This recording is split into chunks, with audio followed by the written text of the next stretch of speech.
હવામાન વિભાગે ગરમી અંગે કરી આગાહી। હાલમાં રાજ્યમાં હીટ વેવની શક્યતા નહીવત। આગામી સમયમાં 1 થી 2 ડિગ્રી તાપમાન વધશે। આગામી 5 દિવસમાં તાપમાનમાં 1 થી 2 ડિગ્રીનો વધારો થશે। એપ્રિલના પ્રથમ અઠવાડિયું તાપમાન સામાન્યથી નીચું રહેશે। સૌથી વધુ 38 ડિગ્રી તાપમાન અમરેલીમાં નોંધાયું। અમદાવાદ શહેરમાં સળંગ ચોથા દિવસે ગરમીમાં નોંધાયો ઘટાડો। શહેરનું સરેરાશ તાપમાન 36.8 ડિગ્રી નોંધાયું તો અમરેલીમાં 38.6 ડિગ્રી સૌથી વધુ તાપમાન નોંધાયું। રાજ્યના શહેરોમાં પડેલી ગરમીની વાત કરીએ તો રાજકોટમાં 38 ડિગ્રી, ડાંગમાં 37 ડિગ્રી, છોટાઉદેપુરમાં 37 ડિગ્રી, જ્યારે વડોદરા, ભુજમાં 37 ડિગ્રી તાપમાન। આગામી સમયમાં તાપમાનનો પારો વધવાની શક્યતા। ઉત્તર ભારતમાં ગરમીનો પારો 42 ડિગ્રીને પાર તો પશ્ચિમ બંગાળમાં વાવાઝોડાથી 4 લોકોના મોત થયા। હવામાન વિભાગે આવનારા દિવસોમાં ભીષણ ગરમી પડવાની કરી આગાહી। બનાસકાંઠામાં પાલનપુરમાં બાયપાસમાં જમીન સંપાદન અંગે ખેડૂતોએ કલેક્ટરને આપ્યું આવેદન। બાયપાસની કામગીરીમાં 30 મીટરની જગ્યાએ 60 મીટર જગ્યા સંપાદન કરી હોવાનો આરોપ। સરકારની આ નીતિથી ખેડૂતો જમીન વિહોણા બની જતા હોવાની રજૂઆત। અમરેલીમાં બરવાળા બાવીશી ગામના ખેડૂતોએ મામલતદારને આપ્યું આવેદન। રાજાશાહી વખતનો માર્ગ બંધ કરતા ખેડૂતોને હાલાકી। ગામના જ શખ્સે માર્ગ બંધ કરતા ખેડૂતોમાં રોષ। ખેડૂતોએ મામલતદારને રજૂઆત કરી રસ્તો ફરી ચાલુ કરવાની માંગ કરી। વલસાડ પારડીના પરવાસા ગામે મહિલા સંચાલિત ડેરીમાં સર્જાયો વિવાદ। ડેરીમાં યોગ્ય ભાવ ન મળતા સભાસદોએ રસ્તા પર દૂધ રેડી વિરોધ નોંધાવ્યો। છેલ્લા ઘણા સમયથી માત્ર 3 ફેટ આવતું તેમજ દૂધના યોગ્ય ભાવ ન આવતા હોવાથી વિરોધ।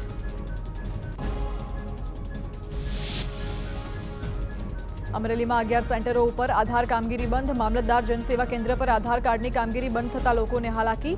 ઓપરેટરોના પગાર 6 માસથી ન ચૂકવાતા હડતાળ પર। વઢવાણની શિવમ અને ભાવનગરની ગોપીનાથ એજન્સીએ નથી ચૂકવ્યા પગાર। અમદાવાદમાં સ્વાઇન ફ્લૂએ માથું ઉંચક્યું। સ્વાઇન ફ્લૂના 7 દિવસમાં 60 કેસ નોંધાતા તંત્રની વધી ચિંતા। એક મહિનામાં 232 સ્વાઇન ફ્લૂના કેસ નોંધાયા। ઉનાળાની શરૂઆત થતાં જ પાણીજન્ય કેસોમાં વધારો। ભાવનગરમાં સરકારી હોસ્ટેલના ભોજનમાં લાલિયાવાડી। વિદ્યાર્થીઓને અપાયેલા ભોજનમાં જીવાત જોવા મળી। એક્સપાયરી ડેટ જતી રહી હોય તેવા બિસ્કિટ નાસ્તામાં અપાયા। વાઘાવાડી રોડ પરના આંબેડકર કુમાર છાત્રાલયની ઘટના। હોસ્ટેલમાં ભોજન માટેનું ટેન્ડર રદ કરવાની માંગ।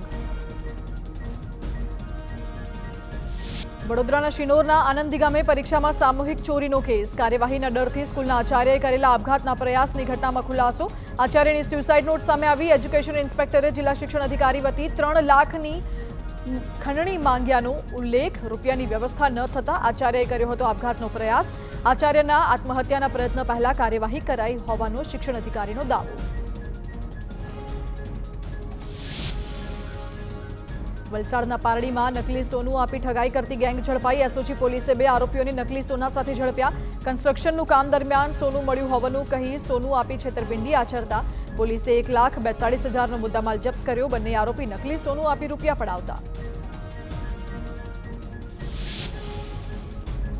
ખેડામાં ચૂંટણી પહેલા સેવાલિયા ચેકપોસ્ટ પર ઝડપાયા હથિયાર। તપાસ દરમિયાન બસમાંથી 3 શખ્સો હથિયાર સાથે પકડાયા। 2 દેશી પિસ્તોલ, 1 તમંચો અને 9 જીવતા કારતૂસ જપ્ત કરાયા। 3 શખ્સો આર્મ્સ એક્ટ, મર્ડર, લૂંટ અને પ્રોહિબિશનના રીઢા આરોપીઓ।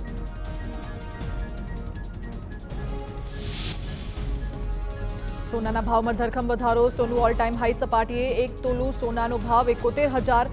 દુનિયાના દેશોએ સોનાની વધારે કરેલી ખરીદી ભાવ વધવા માટે જવાબદાર।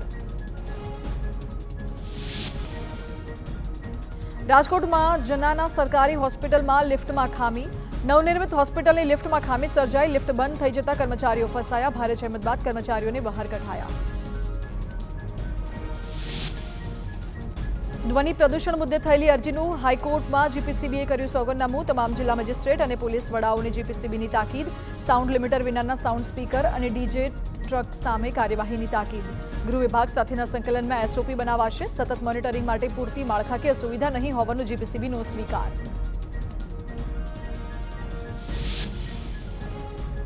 ગુજરાતમાં હવે એક પણ બેઠક પર નહીં બદલાય ભાજપના ઉમેદવાર। કેન્દ્રીય નેતૃત્વ દ્વારા આપવામાં આવ્યા સંકેત। કોઈ પણ બેઠક પર કોઈ પણ પ્રકારના વિરોધ કે અસંતોષને કારણે નહીં બદલાય ઉમેદવાર। તમામ બેઠકો પર ઉમેદવારોને પ્રચારમાં લાગી જવા અપાઈ સૂચના। દબાણની રાજનીતિ ન ચલાવી લેવાની પણ અપાઈ સૂચના। રાજકોટમાં પરસોત્તમ રૂપાલાનું મોટું નિવેદન, કહ્યું મને દિલ્હી બોલાવવામાં નથી આવ્યો, ક્ષત્રિય સમાજની માંગ પાર્ટી સામે છે, આ અંગે પાર્ટી અને સમાજ વચ્ચે વાતચીત ચાલુ, ક્ષત્રિય સમાજની મેં માફી માંગી લીધી, વિષય હવે પૂરો થઈ ગયો.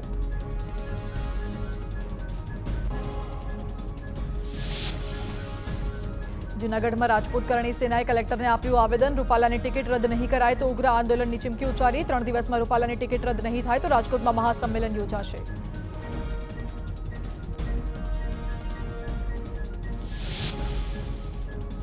સુરતમાં પરસોત્તમ રૂપાલાના નિવેદનના વિરોધમાં રેલી, ક્ષત્રિય સમાજના આગેવાનોએ કર્યું વિરોધ પ્રદર્શન, શહેર અને જિલ્લા ક્ષત્રિય સમાજે કલેક્ટરને આપ્યું આવેદન, ક્ષત્રિય સમાજની સાથે રાજપૂત કરણી સેના અને મહાકાલ સેના પણ વિરોધમાં જોડાઈ.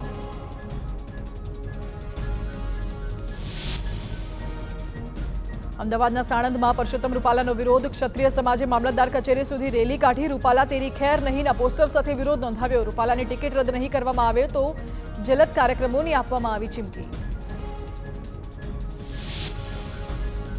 પરસોત્તમ રૂપાલાને બદલવાની વાતને ભાજપ પ્રવક્તા રાજુ ધ્રુવે અફવા ગણાવી, રૂપાલા તેના નિર્ધારિત કાર્યક્રમોમાં કરી રહ્યા છે બેઠક, મોહન કુંડારિયાએ જે સર્ટિફિકેટ કરાવ્યા તે ડમી ઉમેદવાર માટે પણ જરૂરિયાત.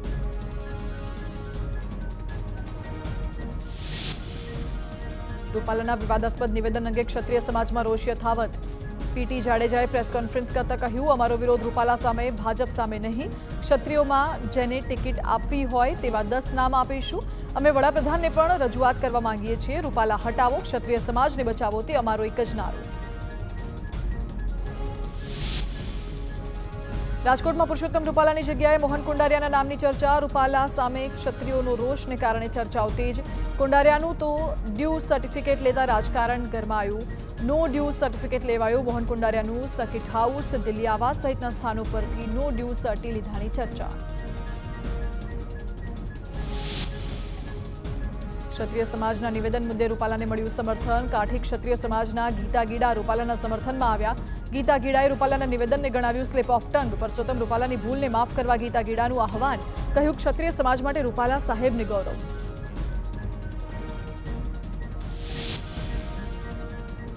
જામનગરના ગામડાઓમાં પણ પરસોત્તમ રૂપાલાનો વિરોધ, ધ્રોલના મોટા વાગુદળ ગામે રાજપૂત સમાજે બેનરો લગાવી વિરોધ નોંધાવ્યો, રૂપાલાની ટિકિટ રદ ન થાય ત્યાં સુધી ભાજપ નેતાઓએ ગામમાં પ્રવેશીશું નહીં તેવું લખાણ. સાબરકાંઠા જિલ્લા ક્ષત્રિય સમાજના આગેવાનોની બેઠક, પરસોત્તમ રૂપાલાએ કરેલી વિવાદિત ટિપ્પણી અંગે બેઠક, કલેક્ટરને આવેદન આપી ટિકિટ રદ કરવાની રજૂઆત. બનાસકાંઠામાં પણ પરસોત્તમ રૂપાલા સામે વિરોધ, બનાસકાંઠા રાજપૂત સંગઠનોએ કલેક્ટરને આવેદનપત્ર આપ્યું, ભાજપ રૂપાલાની ટિકિટ પરત ખેંચે તેવી માંગ કરી, રૂપાલાને માનસિક રોગી ગણાવ્યા.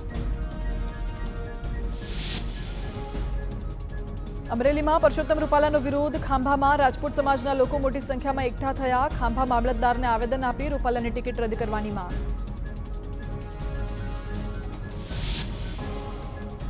અમરેલી ભાજપ આંતરિક વિખવાદ બાદ તમામ નેતાઓ એક મંચ પર જોવા મળ્યા, ધારીમાં યોજાયેલા ભાજપના કાર્યક્રમમાં દિલીપ સંઘાણી, સાંસદ નારણ કાછડિયા સહિતના નેતાઓ જોવા મળ્યા, ભાજપના 2 જૂથ વચ્ચેની મારામારી બાદ ટોચના નેતાઓ એક્શનમાં આવ્યા. દાહોદમાં ગોળ ગધેડાના મેળામાં કોંગ્રેસના નેતાઓ ઢોલના તાલે ઝૂમ્યા, કોંગ્રેસના લોકસભાના ઉમેદવાર પ્રભા તાવિયાડ નાચતા જોવા મળ્યા, મેળામાં ભાજપના ધારાસભ્યો સહિતના નેતાઓ ઢોલના તાલે ઝૂમ્યા, ભાજપ કોંગ્રેસ આદિવાસી મતદારોને રીઝવવા મેદાને. બનાસકાંઠામાં કોંગ્રેસના પૂર્વ કાર્યકરો જોડાયા ભાજપમાં, 2022ની વિધાનસભા અપક્ષમાંથી લડ્યા હતા ચૂંટણી, અમીરા માસલ, સીઆર પાટીલની હાજરીમાં અમીરા માસલે કર્યા કેસરિયા, અમીરા માસલ વાવ તાલુકા પંચાયતના પૂર્વ પ્રમુખ હતા. બનાસકાંઠા ભાજપના ઉમેદવાર ડોક્ટર રેખા ચૌધરીનો ગેનીબેનને જવાબ, કહ્યું વાવમાં સ્થાનિક ધારાસભ્ય નથી તેથી મારી વધુ જવાબદારી. ગેનીબેન ઠાકોર વારંવાર કહે છે કે ભાજપના લોકસભાના ઉમેદવાર સ્થાનિક નથી. વાવ ખાતે બ્રહ્મ સમાજના સંમેલનમાં રેખાબેનનું નિવેદન. સુરતમાં ચેમ્બર ઓફ કોમર્સે યોજાયેલા કાર્યક્રમમાં વિદેશ પ્રધાન એસ જયશંકરે આપી હાજરી, કોર્પોરેટ સમિટ 24ના નામે યોજાયો કાર્યક્રમ, ચેમ્બર ઓફ કોમર્સના પદાધિકારી કાર્યક્રમમાં રહ્યા હાજર.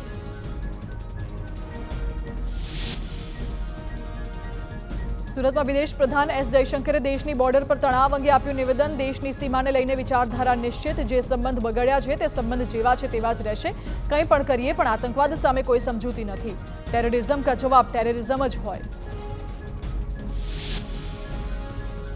G7 દેશોએ રશિયન ડાયમંડ પર મૂકેલા પ્રતિબંધનો મુદ્દો સુરતના ઉદ્યોગકારે વિદેશ પ્રધાનને કર્યો પ્રશ્ન. એસ જયશંકરે કહ્યું આ બાબતે સમસ્યા યુરોપિયન યુનિયનની છે. આ યુનિયન પ્રતિબંધ ક્ષેત્રમાં ખૂબ આગળ વધી ચૂક્યું હોવાનું પણ કહ્યું. જ્યાં સપ્લાય લાઇન ઓછી હોય ત્યાં માર્કેટ ખરાબ થાય તેવું પણ કહ્યું.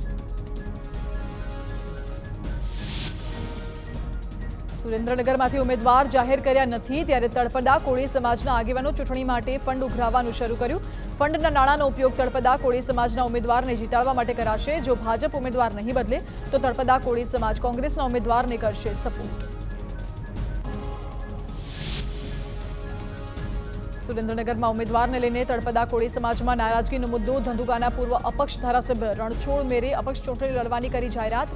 લીંબડીમાં યોજાયેલા કોળી સમાજના સંમેલનમાં ચૂંટણી લડવાની જાહેરાત કરી. કહ્યું ભાજપ ઉમેદવાર નહીં બદલે અને કોંગ્રેસ તળપદા ઉમેદવારને ટિકિટ નહીં આપે તો ચૂંટણી હું લડીશ. બોટાદમાં અખિલ ભારતીય કોળી સમાજ ન્યૂ દિલ્હીના ગુજરાત અધ્યક્ષ પ્રવીણ કોળીની પ્રેસ. ચુવાડિયા હોય, તળપદા હોય કે ઘેડ હોય, તમામ કોળી એક જ છે અને એક જ રહેવાના. કહ્યું રાજકીય મહત્વાકાંક્ષા પૂર્ણ કરવા સમાજનો ઉપયોગ ન કરવો જોઈએ. ગાંધીનગરમાં મતદાન જાગૃતિ અભિયાન અંગે બાઇક રેલી. રાજ્ય મુખ્ય ચૂંટણી કમિશનર પી ભારતીએ રેલીનું કરાવ્યું પ્રસ્થાન. લોકસભા ચૂંટણીમાં મતદાન ટકાવારી વધારવા માટેનો પ્રયાસ તેજ. સુરેન્દ્રનગરમાં થાન સિરામિક ઉદ્યોગકારોએ નોટામાં મતદાન કરવા અભિયાન શરૂ કર્યું. થાનના સ્થાનિક લોકો અને ઉદ્યોગકારો પ્રાથમિક સુવિધાઓથી વંચિત હોવાથી રોષ. 6 વર્ષથી ચાલતા ઓવરબ્રિજનું કામ પૂર્ણ ન થતા નોટામાં વોટ કરવાનો નિર્ણય. નોટા મતદાન અભિયાનમાં પ્રથમ દિવસે 100 પરિવારો જોડાયા.